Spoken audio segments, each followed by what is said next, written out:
Good evening, America. Last night, while most of this country was sleeping, Iran fired 7 ballistic missiles toward American military personnel. 7 ballistic missiles, not drones, not warning shots. Ballistic missiles, the most powerful weapons in Iran's conventional arsenal, aimed directly at American bases in Kuwait and Bahrain. Air raid sirens screamed across Kuwait City and Manama in the middle of the night. American service members ran for bunkers. Air defense systems lit up the sky. 6 of the 7 missiles were intercepted. The 7th did not reach its target. No American personnel were killed. But the message from Tehran could not have been clearer. And this morning, Iran's supreme leader's own military advisor sat down with CNN in Tehran and said 5 words that should stop every American cold. The peace negotiations are at a deadlock.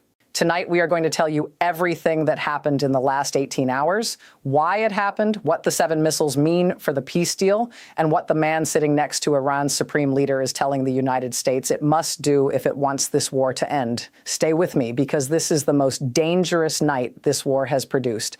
Let us start with the full sequence of what happened, because understanding the chain of events is critical to understanding why 7 ballistic missiles were in the air over Kuwait and Bahrain last night.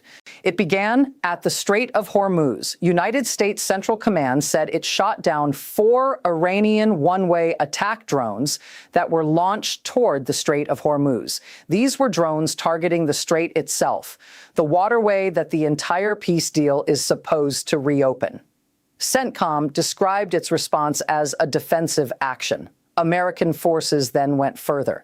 They struck coastal surveillance radar sites inside Iran on Qeshm Island, the strategically critical island sitting directly inside the strait that American intelligence has long believed holds Iranian missile stockpiles in underground facilities. CENTCOM called that strike a self-defense action, taken to protect American forces and commercial shipping. Iran called it a violation of the ceasefire. And then, hours later, Iran fired 7 ballistic missiles toward Kuwait and Bahrain. 7 in a single volley, aimed at the countries that host America's largest military presence in the Gulf. The Kuwaiti military activated emergency protocols describing hostile missile and drone attacks across its territory. Air raid sirens went off across Kuwait City.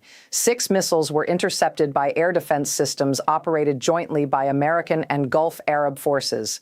The 7th did not reach its target, meaning it either failed in flight or landed in an unpopulated area. No American personnel were harmed, but Iran's Islamic Revolutionary Guard Corps confirmed the attack and said it was made in direct retaliation for American strikes in recent days. The IRGC said it was responding to what it called repeated American aggression, and Iran's Navy separately claimed it had fired warning shots near 2 United States Navy destroyers operating in the Gulf of Oman. CENTCOM denied that claim, calling it false and saying such an action would represent a gross violation of the ceasefire.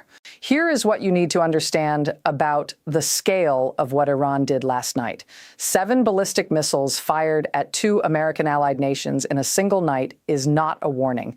It is not a proportionate defensive response. It is one of the largest single Iranian ballistic missile barrages of this entire war. The only comparable moments were in the very first days of fighting in late February and early March, when Iran was responding to the initial American and Israeli strikes that killed its supreme leader and devastated its military infrastructure. Iran firing 7 ballistic missiles last night is Iran telling the world that despite 3 months of bombing, despite the loss of its Navy and Air Force, despite the economic devastation of a dual blockade, despite the killing of its supreme leader, it still has ballistic missiles, and it is still willing to use them against America and America's allies. And that matters enormously for the peace deal, because everything Iran did last night directly contradicts the diplomatic picture that both governments have been painting publicly for the last 2 weeks. Now let us go to Tehran, because the most important development of today did not happen at the Strait of Hormuz or in the skies over Kuwait. It happened in a television studio in Tehran, where Iran's supreme leader's own military advisor gave CNN an exclusive interview that every American needs to hear in full. Mohsen Rezaiei is not a mid-level Iranian official. He is the military advisor to Supreme Leader Ayatollah Mojtaba Khamenei. He reports directly to the man who holds final authority over every Iranian military decision, every diplomatic concession, and every ceasefire commitment. When Mohsen Rezaiei talks, he speaks with the authority of the Supreme Leader's office. And here is what he said today. He said the peace negotiations between the United States and Iran are at a deadlock. He said the ball is in Trump's court. He said the United States must break this deadlock, not Iran. He said a potential peace deal hinges on the Trump administration agreeing to release $24 billion in frozen Iranian assets. $24 billion, not a smaller amount, not a partial release proportional to Iran opening the strait. $24 billion up front as the price of a peace deal. And then Rezaiei issued a warning that deserves its own full reading. He said the United States would enter into a dark corridor should it resume fighting. He said Iran will drag the war beyond the Persian Gulf. He said Iran is prepared to expand this conflict geographically if America restarts military operations. Drag the war beyond the Persian Gulf. That is a direct, explicit threat from the Supreme Leader's military advisor to expand this war into new geographic areas, to involve new targets, and to create a conflict that reaches beyond the Gulf region into the broader Middle East and potentially beyond. He is not speaking hypothetically. He is delivering a message from the most powerful office in Iran on camera to an American audience through an American television network. Iran's supreme leader is telling the United States through his military advisor that $24 billion is the price of peace, that the ball is in Trump's court, and that resumed war will be dragged beyond the Persian Gulf. Now, let us be precise about the $24 billion demand, because it deserves context that most of today's coverage is not providing. Iran has approximately $110 billion in assets frozen in various countries around the world as a result of American and international sanctions imposed over decades. These are Iranian government funds, oil revenues, and foreign exchange reserves that Iran cannot access because of the sanctions regime. $24 billion is not the full amount of frozen assets. It is the portion that Iran is apparently demanding as the price of the current peace deal. And Trump has said publicly just 2 days ago that Iran will not get sanctions relief in exchange for giving up its enriched uranium. Trump and the Supreme Leader's military advisor are describing completely different deals. They are not negotiating over a word or a sentence anymore. They are describing fundamentally different transactions. And the Lebanese president said something today that cuts through all the diplomatic framing in a way that deserves direct attention. Lebanese President Joseph Aoun spoke publicly and said his country's people are, in his exact words, fed up with the war between Israel and Hezbollah, not Israel and Iran, not America and Iran. His own country's people are fed up with being the battlefield for a war between Iran's proxy force and Israel, while American and Iranian diplomats argue over billions of dollars and nuclear frameworks. Lebanon's president is publicly expressing exhaustion and anger at being used as a battleground for other nations' conflicts. 3,500 Lebanese people are dead. More than a fifth of Lebanon's entire population has been displaced. And Lebanon's own president is saying his people are fed up. He also called on the international ambassadors and representatives of international organizations present in Beirut to pressure Israel to stop attacking civilians and destroying villages. Lebanon's president is formally requesting that the international community intervene to stop Israeli attacks on his country. That is a head of state publicly asking the world to protect his citizens. And the world is responding with statements while the bombs keep falling. Let us talk about Hezbollah's position right now, because it reveals a layer of complexity in the Lebanon situation that is directly blocking the Iran peace deal. Hezbollah rejected the Lebanon-Israel ceasefire agreement this week. The ceasefire that Lebanon's government had agreed to with Israel, brokered by the United States, was rejected by Hezbollah, which is not part of the Lebanese government, but which controls the military forces that are actually fighting Israel in the south. Hezbollah carried out approximately 20 attacks on Israeli troops in southern Lebanon on Friday alone, according to its own statements. And Hezbollah's political ally, Lebanese Parliament Speaker Nabi Berri, said on Friday that Hezbollah would withdraw from south of the Litani River only if Israel simultaneously withdraws from Lebanese territory it currently occupies, and a complete, comprehensive, unconditional ceasefire is reached covering land, sea, and air. That is Hezbollah's negotiating position, a simultaneous, mutual, unconditional withdrawal. Israel's position is the opposite. Israel says it will continue operations against Hezbollah until security is fully restored for residents of northern Israel.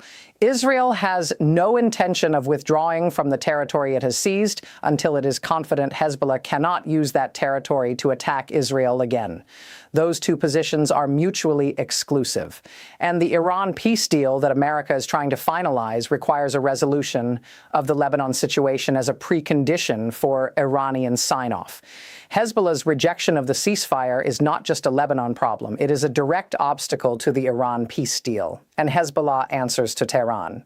Here is what that means in plain language. Iran's supreme leader controls Hezbollah.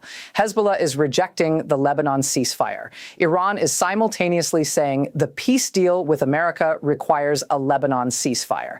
If Iran wanted the Lebanon ceasefire to hold, it would instruct Hezbollah to accept it. The fact that Hezbollah is rejecting the ceasefire, while Iran's diplomats are saying they want a Lebanon ceasefire in the broader agreement, tells you one of two things. Either Iran's supreme leader does not actually control Hezbollah's military decisions as completely as he claims, or Iran is deliberately using Hezbollah's rejection as leverage to extract more concessions from the United States before agreeing to anything. Neither of those explanations is reassuring. The United Nations World Food Program issued a report today that received almost no attention in the coverage of the missile barrages, but which deserves to be heard. The WFP said the continued war in the Middle East is pushing millions of people in some of the world's most vulnerable countries into hunger. Not people in Iran or Lebanon or Kuwait, people in Africa, people in South Asia, people in countries that have nothing to do with this conflict but depend on shipping routes through the Strait of Hormuz for the grain, fertilizer, and fuel that keeps their populations alive. The global human cost of this war is not limited to the direct casualties in the countries being bombed. It extends to every nation that depends on global supply chains that flow through or near the Persian Gulf. And as the WFP is now documenting, some of those nations are facing hunger because of decisions made in Washington and Tehran in February of this year. Let us also look at the state of American naval forces in the region, because what the United States has deployed in the Gulf right now is an extraordinary concentration of military power that tells you how seriously the Pentagon is taking the current escalation. The USS Harry S. Truman Carrier Strike Group and the USS Carl Vinson Carrier Strike Group are both operating in the waters near the Strait of Hormuz and the Gulf of Oman. Two full carrier strike groups, each one consisting of an aircraft carrier, guided missile cruisers, destroyers, attack submarines, and supporting vessels. The combined firepower of those two strike groups represents more combat capability than the entire military forces of most nations on Earth. And they are operating in a waterway where Iran just fired 7 ballistic missiles at American allies last night. The risk of an accidental or deliberate escalation that produces American casualties, which Trump has said would be a good reason to restart the war, is not abstract. It is present, it is physical, and it is in the water right now. And here is the full strategic picture that everything we have discussed tonight points toward. The peace deal that was described as largely negotiated by Trump on May 23, that has been almost done for 2 consecutive weeks, that has produced 5 near announcements and 5 non-signings, is now being described by Iran's supreme leader's military advisor as being at a deadlock. Iran is demanding $24 billion in frozen assets. Trump has said Iran will not get sanctions relief for surrendering its nuclear material. Iran fired 7 ballistic missiles at American allies last night. The Lebanon ceasefire has been rejected by Hezbollah. Israel is occupying southern Lebanon, and the Lebanese president says his people are fed up. A UN peacekeeper is dead. A civilian airport has been bombed. 3,500 Lebanese people are dead. And the world's most vulnerable people are facing hunger because ships cannot pass freely through a waterway that America went to war to reopen and Iran went to war to control. This is day 98 of this war. Day 100 is tomorrow. And the only honest summary of where things stand is this. The deal is at a deadlock. The missiles are still flying. The bombs are still falling. And the world is still waiting. America, here's my question for you tonight, the most important one since this channel launched. Iran's supreme leader's military advisor went on CNN today and said the peace deal is at a deadlock and that Trump must break it. Iran wants $24 billion in frozen assets released as the price of peace. Iran fired 7 ballistic missiles at American bases in Kuwait and Bahrain last night. Trump has said releasing sanctions relief is something Iran will not get in exchange for giving up its nuclear material. Here is what I want you to tell me right now in the comments. Who do you think should break this deadlock? Should Trump release the $24 billion and accept the deal Iran is describing? Or should America keep the money frozen and keep the pressure on, even if it means this war goes past 100 days, past 200 days, and keeps costing you 49% more at the gas pump with no end in sight? Drop your answer right now, sir. This is the question that will determine what the next 100 days of this war look like. Subscribe and turn on notifications because day 100 is tomorrow, and we will be here every single moment of it.